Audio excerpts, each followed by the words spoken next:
This video starts our study of trigonometry. We call it Precalc 2, but it's a study of trig. So we're going to go deep into all different kinds of trig. We'll learn about radian measure, graphs of trig functions. We'll apply some of that stuff from Precalc 1 with graph translations. So these new types of graphs we're going to learn about. We'll do work with identities and vectors and eventually conic sections and maybe coordinates in polar form. But it all starts with the basic idea of what is an angle. So maybe in the high school geometry somewhere, you learned a definition of an angle as the union of two rays with a common endpoint. So here's a ray, and here's another ray.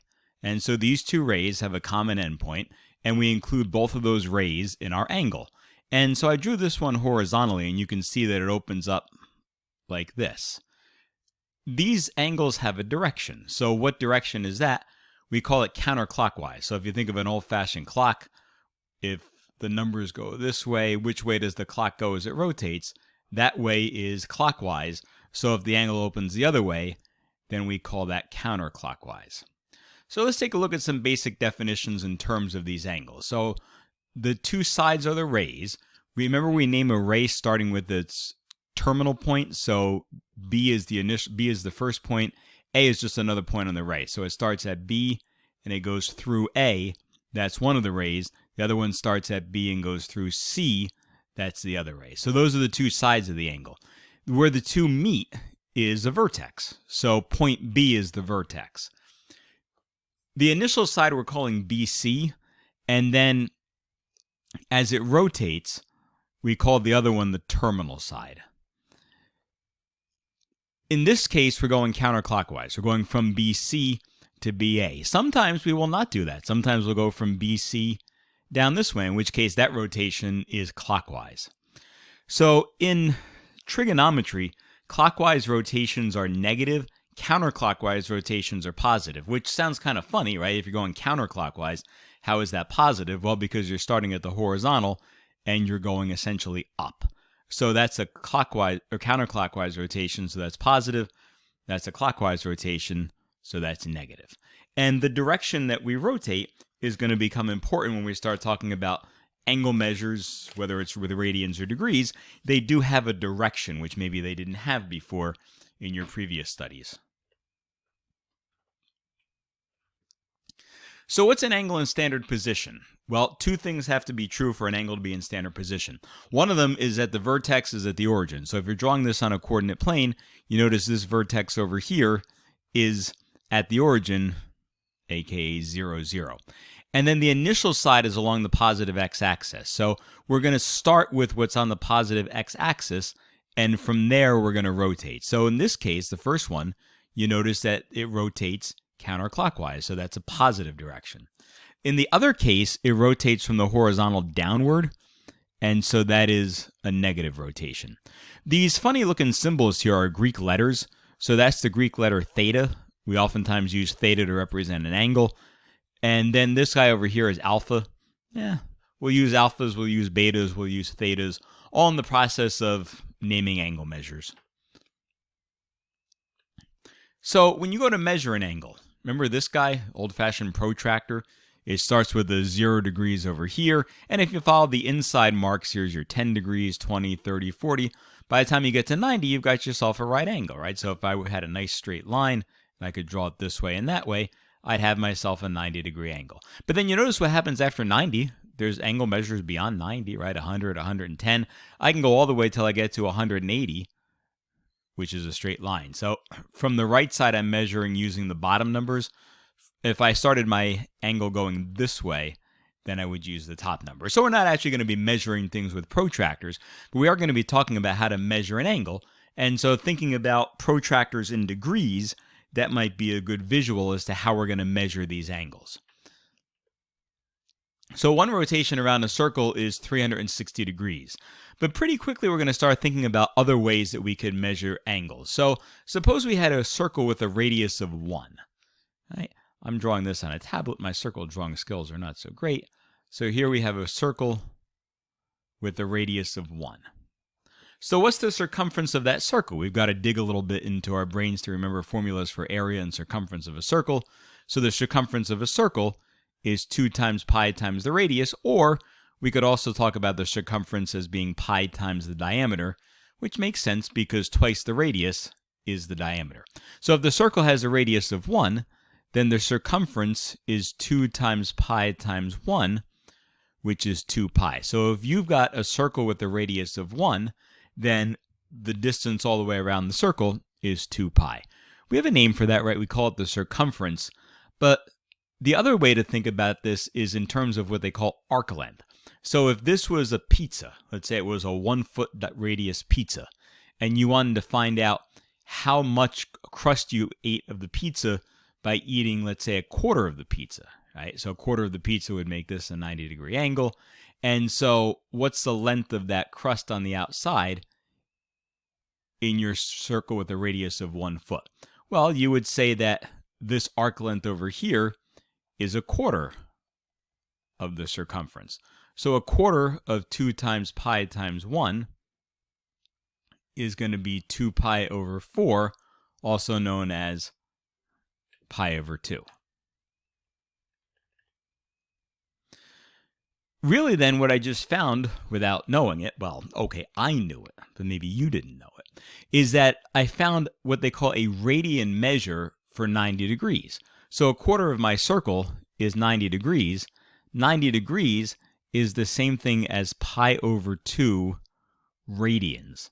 So radians are a very common way to measure an angle that we use in higher level math courses. So since you're on the road to higher level math courses, it's important then that we figure out what is a radian. So a radian measures two things. It can measure the arc length on the unit circle. What is the unit circle? This is the unit circle, right? I just drew it. It has a radius of 1. 1 what? 1 unit. I didn't specify what the unit was. So in my little example I came up with, I talked about a pizza that had a radius of 1 foot, right? 12-inch radius pizza. That's a pretty big size pizza. But it could be a 1-inch radius if you're measuring something very small that might sit on your desktop or something. We don't specify the units. That's why we call it a unit circle. So radians measure the arc length on a unit circle. We already figured out in the last slide that the circumference of the unit circle was 2 pi, because circumference is 2 times pi times the radius, and if it's a unit circle, the radius is 1. All circles, whether they're 1 unit or 2 units or 25 units of the radius, add up to 360 degrees. When you go all the way around the circle, it's 360 degrees. So these two things then must be related to each other. If it's 2 pi radians around the circle, and it's 360 degrees around the circle, then 360 degrees must be 2 pi radians. Now, from there, we can start splitting things up. So if 360 degrees is all the way around the circle, what happens if I only go halfway around the circle? Well, halfway around the circle is 180 degrees, right? Go back to that protractor that I had up before. It was half a circle, or what we call sometimes a semicircle. 180 degrees, halfway around the circle. Pi radians also halfway around the circle. Therefore, 180 degrees is the same thing as pi radians. Again, go back to my pizza with the 1 foot radius. If that was a 1 foot radius, you would eat about 3.14 feet of crust by the time you got all the way around that semicircle. It's a lot of pizza crust. So now let's go look at a unit circle and start talking about how to divide this up and how to create radian and degree measures inside my unit circle. So this is just a basic circle. It's got a radius of 1. 1 what? 1 unit. I didn't specify the unit. And what I'd like to do is I'd like to create some important angle measures on this circle. So remember we already said that this is 0 degrees. A quarter of the way is 90 degrees. That's 180 degrees. Down the bottom then would be 270 degrees because there's 3 right angles, right? 1 right angle to go from 0 to 90, 1 right angle to go from 90 to 180, another 90 to go from 180 to 270, and then from 270 really back to 360. That's where I end. All right, so now let's look at that first quadrant. The first quadrant I'm going to cut in half. So halfway between 0 and 90 is 45. So when I cut up this circle, I'm going to think of halves and thirds. Then half of a third is a sixth. So 1/6 of the way is going to be 30 degrees, which is also, I could think of it as a third of the way from 0 to 90. Then another 30 degrees gives me 60. So 30, 45, 60 are three important points on that circle in degrees, right?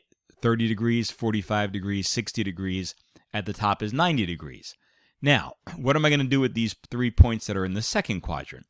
Well, look at that 60. 60 plus 30 is 90. 90 plus 30 is 120. 120 plus 30 is 150. So the two on the outsides are all multiples of 30, right? 30, 60, 90, 120, 150, 180. Keep adding 30. This must be 210. This must be 240. Add 30 more, I get 270. Add 30 more, I get 300. Add 30 more, I get 330. And if I added 30 more to that, I would get 360, which is 1 revolution around the circle. Well, what about those points in between? Because we put a 45 up here in the first quadrant. 45 plus 45 is 90. 90 plus 45 is 135. 135 plus 45 is 180. Okay, that's already there. 180 plus 45 is 225, so that goes down here. 225 plus 45 is 270. 270 plus 45 is 315. And 315 plus 45 brings me back to 360. All right, so I've labeled my unit circle in terms of degrees. All right, going with multiples of 30 and then 45. Now, if I can do it in degrees, I can do it in radians too. So now let's try that. What are we going to do for radians? Well, this is 0 radians. We said a quarter of the circle was pi over 2. Then that would make this pi, right? Halfway around the circle is pi. Down here is pi plus another half a pi. So 1.5 pi we usually write as 3 pi over 2. And then it comes all the way around back to 0, or 2 pi. All right, what if I go a third of the way between 0 and pi over 2? So if I take a third of pi over 2, what I've got is pi over 6. So this guy over here, 30 degrees, is pi over 6. Now when I add another pi over 6 to get to 60 degrees, pi over 6 plus pi over 6 gives me 2 pi over 6, which is fine, except we usually don't refer to it as 2 pi over 6. We refer to it as pi over 3. All right, so pi over 6, 2 pi over 6. At the top of the circle is 3 pi over 6. It's pi over 2. The next one here at 120 would be 4 pi over 6.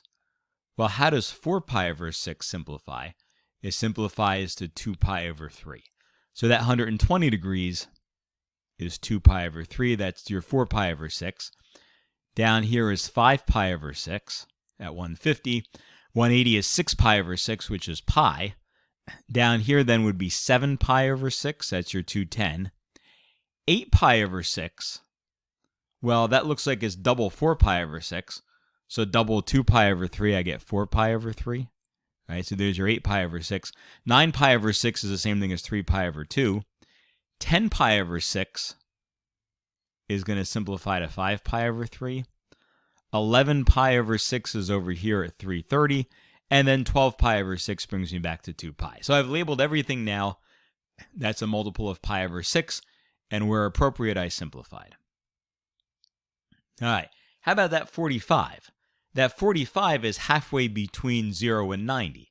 So halfway between 0 and pi over 2, what's 1/2 of pi over 2 is pi over 4. And so what's going to happen is this guy's going to be pi over 4.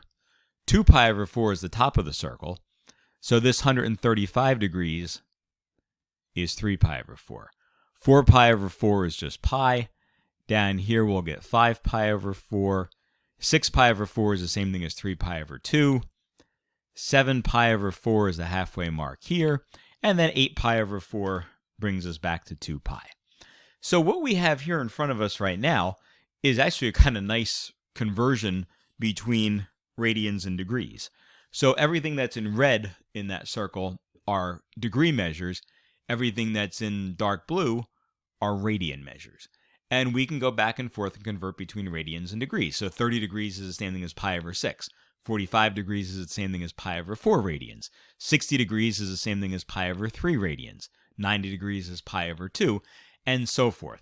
So we can go all the way around from 0 to 360 and make a positive set of angle measures out of that. We can also turn in the other direction too, right? If I go from 0 and I go down pi over 6, what happens when I go from 0 and I go down pi over 6? Well, now we're going in the negative direction. So you realize that if I go down this way, then I'm going to end up with an angle measure here of negative pi over 6, negative pi over 4, negative pi over 3, negative pi over 2. So all of these angle measures that are in blue assume we're going counterclockwise for a positive revolution. Everything that's in the other direction that I just wrote in green is considering a negative or a clockwise revolution. So everything that you can label one way, you can label the other way also. And by the way, it works with degree measures as well. That 330 degrees is the same thing as negative 30 degrees. Why? Because when I started here at 0, I went down 30 degrees to get to my 330. So a negative angle measure and a positive angle measure can represent the same point. The difference is in which direction you're going. All right, so I'm going to stop here. I'm going to make a second video, trying not to make these too long, but maybe this is a good spot to just sort of absorb some of the stuff that we've done in this first part, and we'll pick up again in a minute.